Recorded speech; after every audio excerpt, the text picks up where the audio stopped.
7-1 record, which means one loss.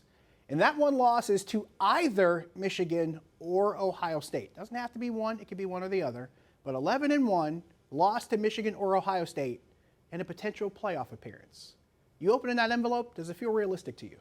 Absolutely, yes. 100%. And the reason, if we're just looking at it based off of teams, first of all, the loss I'm going to take this year is to Ohio State. And the reason is they're on the road at Ohio State, so they can maybe have a little bit of leniency there.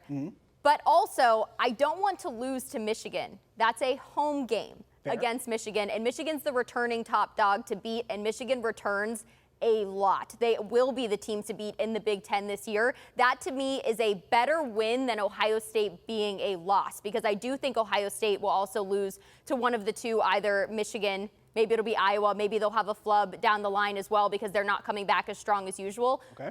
I think it will hold more in the college football talks later to beat a team like Michigan rather than have a loss away at Ohio State. But Penn State, if you look individually, they finally get their 5-star quarterback in Drew Aller, and he had some meaningful snaps last year. Coach Franklin was thought it was extremely important to get a lot of those young guys reps when they were able to, and he did. They also had a top 10 scoring defense. They return defensive end Chop Robinson, who had 5.5 sacks, 10 tackles for loss. They have the running back tandem, possibly the best running back tandem in all of college football, in Nick Singleton and Katron Allen, who combined for over 1,900 yards and 22 touchdowns last year. And I didn't even talk about the offensive line yet. It could finally be better than Ohio State in the trenches. So 100% I would take that envelope, because I really do have a lot of faith in what Penn State has this year. The only maybe crease people think is in that system is the fact that they don't necessarily have a star wide receiver finally for once. But